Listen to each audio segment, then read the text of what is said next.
Hello student, myself Jairam. Today we discussed about food chain and food web. First we discuss food chain. What is the food chain? Food chain एक series है, एक क्रमिक series होती है organism की, जिसके द्वारा खाए और खाए जाने के क्रम में फूड एनर्जी का या मटेरियल्स का ट्रांसफ़र होता है। तो ये जो क्रमिक सीरीज बनती है, ये यहाँ पे आप देख रहे हैं, ये जो एक क्रमिक सीरीज़ बनी हुई है, इसे हम फूड चेन के नाम से जानते हैं, जिसमें कि यहाँ पे प्राइमरी प्रोड्यूसर दे रखे हैं first, then primary consumer, then secondary consumer and then tertiary consumers. तो ये एक कंप्लीट फूड चेन बन जाती है। तो आप यहाँ पे देखें कि जो ट्रांसफ़र ऑफ एनर्जी का जो ट्रांसफ़र हो रहा है थ्रू प्रोड्यूसर्स के द्वारा, ट्रांसफ़र ऑफ एनर्जी या transfer of food energy through producers by a series of organism, ये series of organism by a series of organism like as herbivores, carnivores with repeated eating and being eaten is known as a food chain। इसे हम food chain कहते हैं। तो in any food chain energy flow from, energy का यहाँ पे कोई भी फूड चेन है उसमें जो प्रभाव होता है वो यूनिडायरेक्शनल होगा यहाँ पे, और इस सीरीज ऑफ ऑर्गेनिज्म के जरिए होता है। मतलब यहाँ पे एक ऑर्गेनिज्म है, यहाँ पे प्रोड्यूसर हैं, प्रोड्यूसर पर भोजन के लिए डिपेंड रहते हैं primary consumer and then secondary consumer and then tertiary consumer. तो ये मिलके एक क्या बनाते हैं, सीरीज ऑफ ऑर्गेनिज्म की एक चेन बनती है। इस चेन को हम फूड चेन के नाम से जानते हैं। This simple chain of eating and being eaten away is known as food chain. ये जो हमने एक सिंपल चेन बनाई है यहाँ पे, इसको भी हम कह सकते। इस सिंपल सी चेन में फूड एनर्जी का जो ट्रांसफ़र होता है खाने और खाए जाने के क्रम में हो रहा है, eating and by eaten, being eaten is called food chain.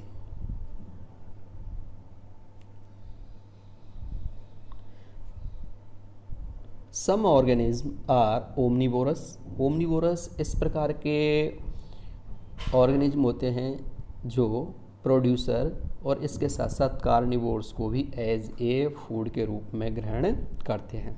Omnivorous जैसे ह्यूमन जो मांस बच्ची भी है, या कार्निवोर्स है एंड हर्बीवोर्स भी होता है, तो या कौवा है, ऐसे सभी ऑर्गेनिज्म ओमनिवोरस कहलाते हैं। ये फूड चेन में एक से अधिक ट्रॉपिक लेवल ग्रहण करते हैं। एक से अधिक इनके ट्रॉपिक लेवल में जो फूड चेन होता है उसमें एक से अधिक इनके स्थान निहित होते हैं, अर्थात ट्रॉपिक लेवल्स होते हैं, अर्थात ये कई ट्रॉपिक लेवल्स पे काम कर सकते हैं। In nature generally 2 types of food chain, nature में 2 प्रकार की फूड चेन पाई जाती है जनरली। एक तो है फर्स्ट है GFC,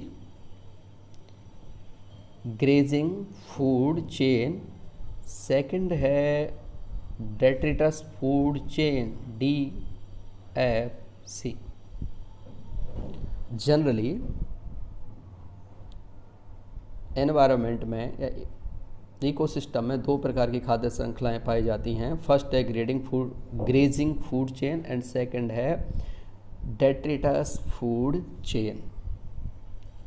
ग्रेजिंग फूड चेन इस प्रकार की फूड चेन जो प्रोड्यूसर अर्थात ग्रीन प्लांट से प्रारंभ होती है, उसे हम ग्रेजिंग फूड चेन के नाम से जानते हैं। जनरल है ग्रेजिंग चारा, ग्रेजिंग जो कि ग्रीन प्लांट से स्टार्ट होती है, खास है इसके लिए कि ये ग्रीन प्लांट से स्टार्ट हो गई।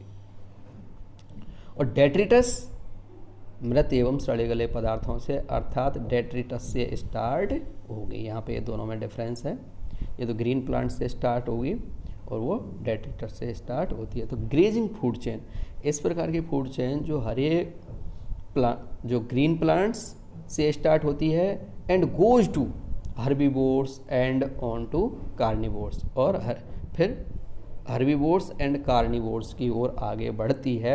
इस प्रकार की food chain grazing food chain कहलाती है। तो इस प्रकार की फूड चेन जो ग्रीन प्लांट से स्टार्ट होकर के हर्बीवोर्स और हर्बीवोर्स से कार्निवोर्स एंड कार्निवोर्स से टॉप जो कार्निवोर्स हैं या हम इसे कहेंगे टॉप कंज्यूमर हैं, वहाँ जाके समाप्त होती है, एंड होती है, उसे हम ग्रेजिंग फूड चेन कहते हैं।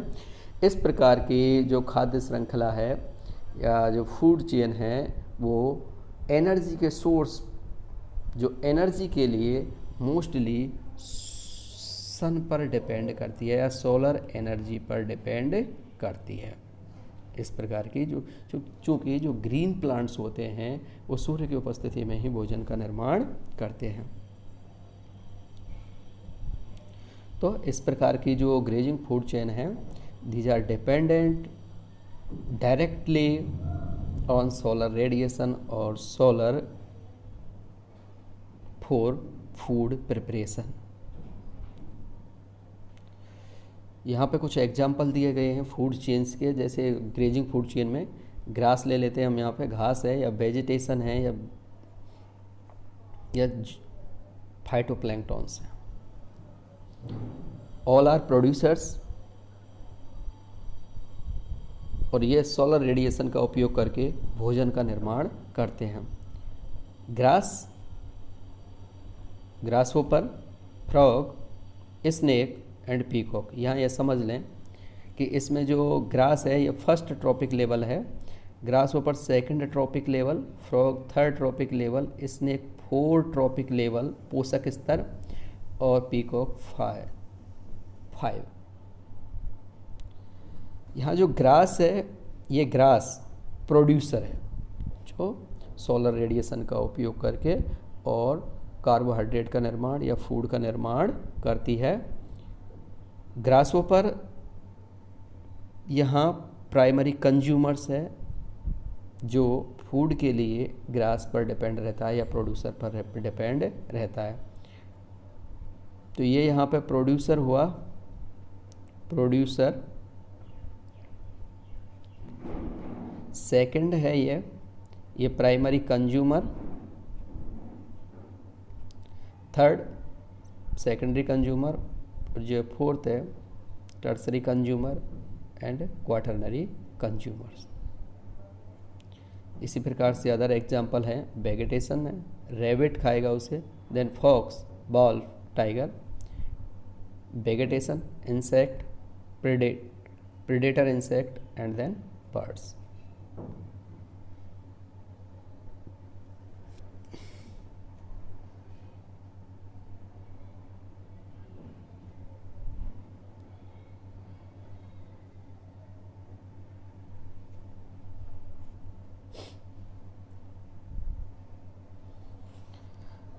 एक्वाटिक इकोसिस्टम में प्राइमरी जो प्रोड्यूसर होते हैं ये phytoplanktons, then zooplanktons, small crustacean, small fish and large fish. तो यहाँ पे जो फाइटोप्लैंक्टन्स होते हैं वो प्रोड्यूसर होते हैं, जूप्लैंक्टन है वो primary consumers, and small crustacean है यहाँ पे secondary consumers, small fish tertiary consumer and top consumer. तो आप यहाँ ये देख रहे हैं कि एक सीरीज बन रही है, यहाँ पे सीरीज ऑफ ऑर्गेनिज्म की एक सीरीज बन रही है जहाँ पे जो फूड एनर्जी का ट्रांसफ़र हो रहा है खाए और खाए जाने के क्रम में। एक ऑर्गेनिज्म दूसरे का भक्षण करता है, दूसरा तीसरे का भक्षण करता है, तो इस प्रकार से एक सीरीज बन गई, इसे हम फूड चेन के नाम से जानते हैं। डेट्रिटस फूड चेन, तो इस प्रकार की फूड चेन जो डेट्रिटस या मृत एवं सड़े गले पदार्थों से प्रारंभ हो करके और डेट्रीवोर्स एंड देन टॉप कंज्यूमर की ओर आगे बढ़ती है, उसे हम डेट्रिटस फूड चेन के नाम से जानते हैं, डेट्रिटस फूड चेन कहते हैं। This type of food chain start from detritus और dead organic matter.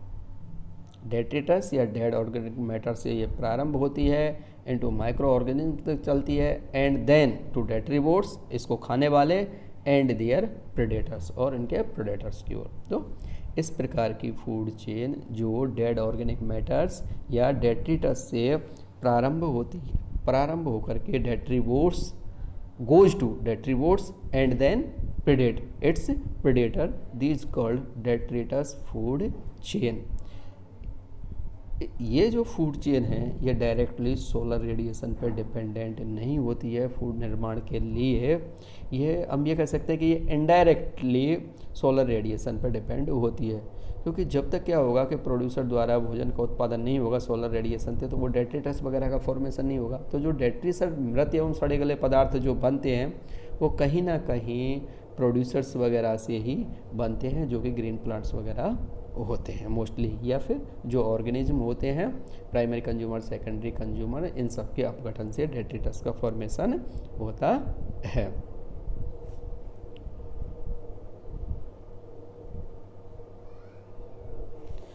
In terrestrial ecosystem, a large amount of energy passes through DFC। खास है ये, टेरेस्ट्रियल इकोसिस्टम में जो एनर्जी का जो सर्वाधिक ट्रांसफ़र होता है वो DFC के द्वारा होता है, अर्थात डेट्रिटस फूड चेन के द्वारा होता है। बजाय इसके जो एक्वाटिक इकोसिस्टम होगा उसमें GFC के द्वारा अधिक एनर्जी का ट्रांसफ़र होता है। यहाँ पे एग्जांपल दिया गया है इस प्रकार की फूड चेन का, जैसे यहाँ पे एक डेट्रिटस है, ये डेट्रिटस और डेड ऑर्गेनिक मैटर्स हैं। फर्स्ट ऑफ ऑल इसको डेट्रीवोर्स जो डेट्रिटस को खाते हैं ये यहाँ प्रोड्यूसर कहलाएंगे, इसको प्रोड्यूसर मान सकते हैं हम। देन ये earthworm detritivores primary consumer, then sparrow चिड़िया secondary consumers, then falcon top consumers. इसी प्रकार दूसरी फूड चेन है इसी में डेट्रिटस को अर्थवर्म खाएगा, अर्थवर्म को फ्रॉग, एंड देन फ्रॉग को स्नेक, एंड देन स्नेक को पीकॉक। एक्वाटिक इकोसिस्टम में डेट्रिटस को खाने वाले डेट्रीवोर्स कहलाएंगे, जो कि यहाँ पे हैं। इसमें क्रैब्स हो सकते हैं, क्रैब्स, कॉपीपोड्स हैं, इंसेक्ट लार्वा है, श्रिम्प, माइसिड ये भी लार्वा है, नेमेटोड्स एंड एम्फीपोड्स, ये सभी के सभी डेट्रीवोर्स होते हैं और प्राइमरी कंज्यूमर्स होते हैं जो डेट्रीवोर्स का भक्षण करते हैं। ये सेकेंडरी कंज्यूमर के रूप में यहाँ पे स्मॉल गेम फिशेज वगैरह आएंगे, एंड थर्ड कंज्यूमर और टॉप कंज्यूमर लार्ज फिशेज हैं, large fishes and then bird. तो बर्ड यहाँ पे टॉप कंज्यूमर होगा, ना कि लार्ज गेम फिशेज। एक थर्ड टाइप की और होती है जिसे हम पैरासाइटिक फूड चेन कहते हैं। अलग से हमने यहाँ पे इसको बताया है कि इस प्रकार की जो फूड चेन है ये होस्ट से प्रारंभ होती है और जो पैरासाइट है उस पर ये समाप्त हो जाती है, पैरासाइट पे ये समाप्त हो जाएगी। Begins with host and usually and on parasite. Begins with host से प्रारंभ होगी, जैसे मैन है, मैन यहाँ पे एक होस्ट होगा और उसको पेडिकुलस या जू है, उसके ऊपर जू पैरासाइट है। तो ये तो मैन यहाँ पे इसका आप प्रोड्यूसर मान लो इसको, वैसे ये पैरासाइटिक फूड चेन है और ये इसका कंज्यूमर कहलाएगा, प्राइमरी कंज्यूमर पेडिकुलस। तो इस प्रकार की जो फूड चेन है वो पैरासाइटिक फूड चेन कहलाती है। Now we discuss food web, खाद्य जाल। अभी तक जो हम आपको बता रहे थे फूड चेन जो कि एक क्रमिक होती है, 1 2 3 4। यहाँ पे जो फूड एनर्जी का जो ट्रांसफ़र हो रहा है वो प्रोड्यूसर से प्राइमरी कंज्यूमर से secondary consumer and then tertiary consumer की ओर एनर्जी का ट्रांसफ़र होता है। बट इकोलॉजी में इस तरह की जो फूड चेन है वो रेयरली ही पाई जाती हैं। यहाँ पे हम यदि इकोसिस्टम की बात करते हैं तो एक से अधिक फूड चेन आपस में इंटरलॉकिंग पैटर्न के रूप में पाई जाती हैं। अर्थात कोई भी फूड चेन डायरेक्टली जिस तरह से हमने आपको अभी फूड चेन बताई हैं उस प्रकार से नहीं होती हैं इकोसिस्टम में। ये फूड चेन एक दूसरे से कई फूड चेन आपस में कनेक्ट होती हैं या जुड़ी हुई होती हैं, और ये जुड़ करके एक इंटरलॉकिंग पैटर्न बनाती हैं जिसे हम फूड वेव कहते हैं। In a ecosystem food chain never operate as an isolated sequence, मतलब पृथक से जो फूड चेन है वो पृथक से कभी नहीं होती हैं। जिस प्रकार से हमने आपको बताया कि क्रमबद्धता से कि primary consumer, secondary consumer, tertiary consumer, इस प्रकार से नहीं होती हैं। ये जो फूड चेन है, एक से अधिक फूड चेन है, ये कई स्थलों पर या कई ट्रॉफिक लेवल्स पर एक दूसरे से इंटरकनेक्टेड होती हैं और ये सॉर्ट ऑफ इंटरलॉकिंग पैटर्न बनाती हैं। इसी को हम फूड वेव के नाम से जानते हैं। ये मोर रियल होती है, इकोसिस्टम की बात करते हैं तो ये सर्वाधिक रियल होती है। फूड चेन एक काल्पनिक मान सकते हो आप, एजियम मान सकते हो, एजियम मान लो, बट जो फूड वेव होती है वो प्रैक्टिकली होती है कि इकोसिस्टम में फूड वेव ही पाया जाता है कि एक से अधिक फूड चेन हैं वो आपस में कई ट्रॉपिक लेवल्स पर जुड़ी हुई होती हैं और ये जुड़कर एक इंटरलॉकिंग पैटर्न बनाती हैं जिसे हम फूड वेव कहते हैं। जैसे यहाँ पे कोई भी एक प्रोड्यूसर है, इस प्रोड्यूसर को यहाँ पे कई जो प्राइमरी कंज्यूमर हैं वो एक ही प्रोड्यूसर पर डिपेंड रह सकते हैं और वो इसको खा सकते हैं। इसी प्रकार ये सेकंड, अब ये वाला ऐसा भी हो सकता है कि ये सीधा इसको खा ले या ये यहाँ पे इसको खा ले या इससे फूड एनर्जी प्राप्त कर ले, तो ये एक इंटरलॉकिंग पैटर्न बनता है जिसे हम फूड वेव के नाम से जानते हैं। नेचुरल कंडीशन में फूड चेन रेयरली ही इस प्रकार से पाई जाती हैं। मोस्टली ये एक दूसरे पर डिपेंडेंट रहती हैं, या हम ये कहेंगे कि ये जो फूड चेन है एक दूसरे से कई लेवल्स पर, ट्रॉपिक लेवल्स पर एक दूसरे से इंटरकनेक्टेड होती हैं और ये फूड वेव का निर्माण करती हैं या सॉर्ट ऑफ इंटरलॉकिंग पैटर्न बनाते हुए पाई जाती हैं, जिसे हम फूड वेव कहते हैं।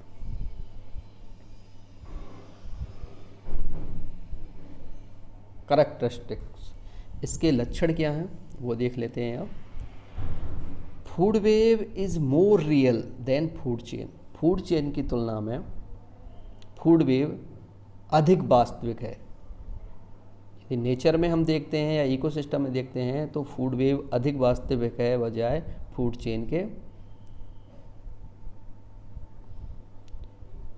It consist A number of food chain, food web में एक से अधिक खाद्य श्रृंखलाएं होती हैं या फूड चेन्स होती हैं फूड वेव के अंतर्गत, और these food chain are interconnected at various level, और ये वेरियस लेवल पे एक दूसरे से इंटरकनेक्टेड होते हैं।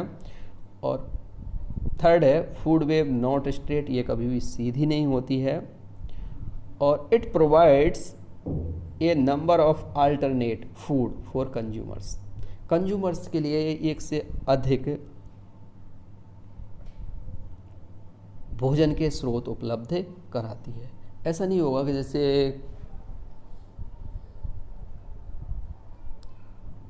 एक कोई कंज्यूमर्स है वो जैसे घास खा रहा है, अब ऐसा भी हो सकता है कि घास ना हो तो वो पेड़ पौधों की पत्तियों को खाना प्रारंभ कर दे, या फिर उसके स्थान पर कोई दूसरा पदार्थ खाना प्रारंभ कर दे।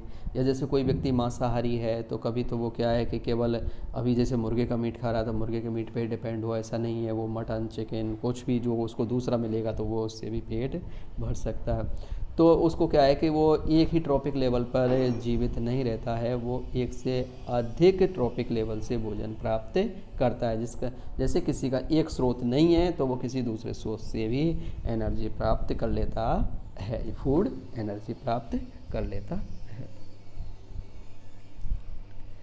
और एक जो खास है, जो इम्पोर्टेंट कैरेक्टर्स है, ये डिफरेंट ऑर्गेनिज्म की पॉपुलेशन को कांस्टेंट रखता है या रेगुलेट करने का काम करती है। फूड वेव में क्या होता है कि एक ऑर्गेनिज्म दूसरे का भक्षण करते करता है, जिससे कि एनर्जी, फूड एनर्जी का ट्रांसफ़र होता है। इसके कारण क्या होगा कि जो विभिन्न ऑर्गेनिज्म की जो स्पीसीज़ हैं उनकी जो पॉपुलेशन है वो रेगुलेट होती रहती है। ये बहुत बड़ा इंपॉर्टेंस है इसका, इस फूड वेब का, जो आप पढ़ रहे हैं यहाँ पे, कि feedback check operate in food webs that keep the population of different species nearly constant, मतलब नियत बनाए रखता है।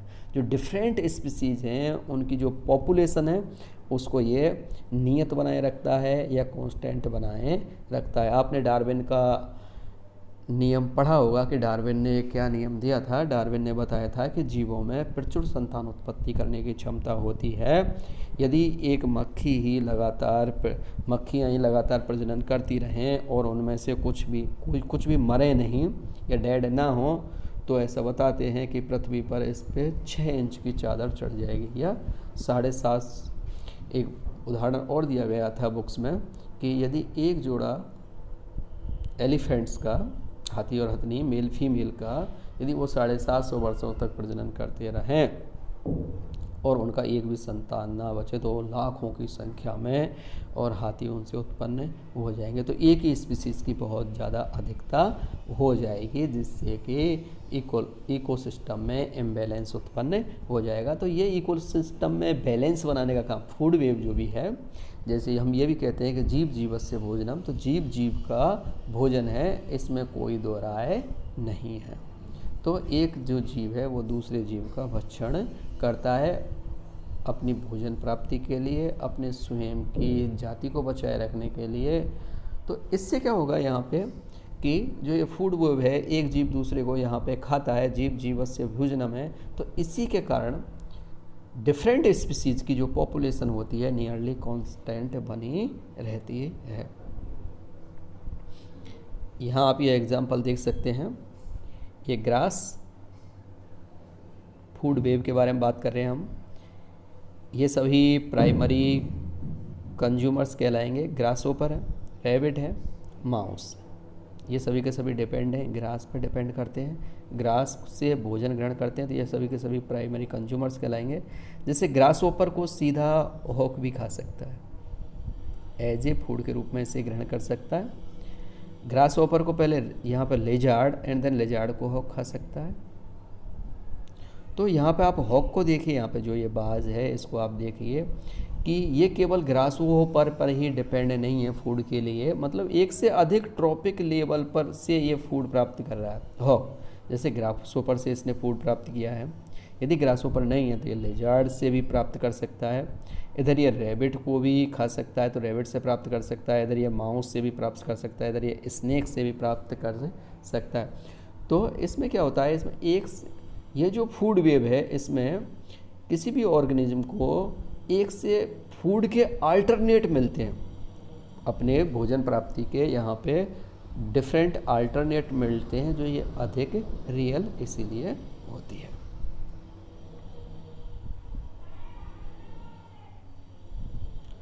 तो इस प्रकार से ये एक इंटरलॉकिंग पैटर्न है। इसमें कोई भी, आप ये देख रहे हैं यहाँ पे कि कई खाद्य श्रृंखलाएं हैं, फूड चेन्स हैं जो आपस में इंटरलॉकिंग पैटर्न्स के द्वारा जुड़ी हुई हैं या सॉर्ट ऑफ इंटरलॉकिंग पैटर्न यहाँ पे बना रही हैं। इसी को हम फूड वेव कहते हैं। इसी में आप देख तो जनरली कि इसमें फूड वेव तो फूड चेन कई बन जाएंगी। जैसे ग्रास है, ग्रास को ग्रासहोपर ने खाया एंड देन हॉक ने खाया, एक फूड चेन ही हो जाएगी। ग्रासहोपर, लेजार्ड एंड हॉक, ये हो जाएगी। Grass, rabbit, hawk, grass, mouse, hawk, grass, mouse, snake and hawk. तो ये 4-5 प्रकार की यहाँ पर फूड चेन बन जाती हैं, बट इस प्रकार की फूड चेन प्रकृति में नहीं पाई जाती हैं। मोस्टली ये फूड चेन एक दूसरे से इंटरकनेक्टेड होती हैं और सॉर्ट ऑफ इंटरलॉकिंग पैटर्न्स बनाती हैं, जिससे हम फूड वेव के नाम से जानते हैं। तो ये जो फूड वेव है, करेक्टर्स के बारे में हम आपको बता रहे थे कि मोर रियल है, वास्तविक है ये फूड वेव, मोर रियल है। और ऑर्गेनिज्म के लिए फूड के अनेक या डिफरेंट अल्टरनेट उपलब्ध करवाती है,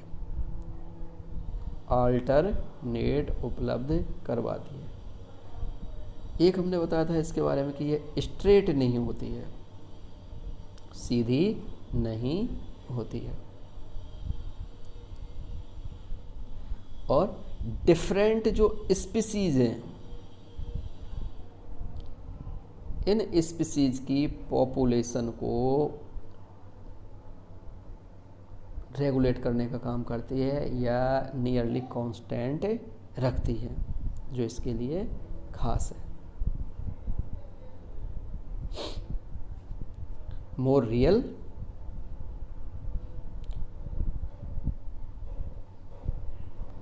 ए नंबर ऑफ फूड चेन्स, कई सारी इसमें फूड चेन्स होती हैं, वेरियस जो कि एक दूसरे से इंटर कनेक्टेड होती हैं, स्ट्रेट नहीं होती है, ये फूड के अल्टरनेट उपलब्ध होते हैं, डिफरेंट ट्रॉपिक लेवल्स से एक ऑर्गेनिज्म भोजन प्राप्त कर सकता है, और जो डिफरेंट स्पीसीज हैं उनकी पॉपुलेशन को ये नियरली कांस्टेंट रखता है। Thank you for listening me.